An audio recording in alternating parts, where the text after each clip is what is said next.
Hello viewers, আসসালামু আলাইকুম। Urmi kitchen with ব্লগে আপনাদেরকে স্বাগতম। আমি সাবুদানার মিষ্টি বানাবো, তার জন্য এখানে 1 লিটার পরিমাণে দুধ জাল করতে দিয়ে দিলাম।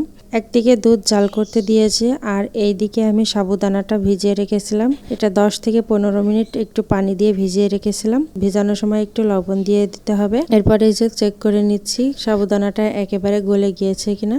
এটা একদম ভিজে গিয়েছে। এইবার হাত দিয়ে কিংবা ব্লেন্ডারে এটা পিষে নিতে পারবেন। হাতে একটু ঘি নিয়ে এরকম গোল গোল করে মন্ড তৈরি করে নিয়েছি। এইদিকে আমার দুধটাও জাল হয়ে গিয়েছে, দুধটা ফুটে উঠেছে। এবার আমি দিয়ে দিচ্ছি চিনি। যেই পরিমাণে মিষ্টি খেতে পছন্দ করবেন সেই অনুপাতে চিনিটা দিতে হবে।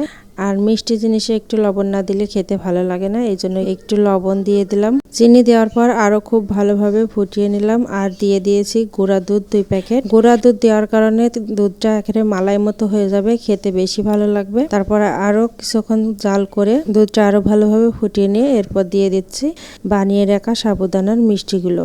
এরপর 15 থেকে 20 মিনিট খুব ভালোভাবে জাল করে নিতে হবে। আর জালটা করতে হবে একদম মিডিয়াম আছে, খুব বেশি জোরে জোরে জাল দেওয়া যাবে না। জাল দেওয়ার পরে মিষ্টির ফাইনাল লুকটা এইরকম এসেছে। দেখতে যেমন মাশাআল্লাহ সুন্দর হয়েছে, খেতেও তেমনই ভালো লাগছে। মিষ্টিগুলো বানানোর পর আমি ফ্রিজে রেখেছিলাম আর পরের দিন সকালে এইভাবে আমি সার্ভ করে দেখাচ্ছি। আমার রেসিপিগুলো যদি ভালো লাগে তাহলে অবশ্যই চ্যানেলটিকে সাবস্ক্রাইব করে রাখবেন এবং লাইক কমেন্ট শেয়ার করে পাশে থাকবেন। ধন্যবাদ সবাইকে।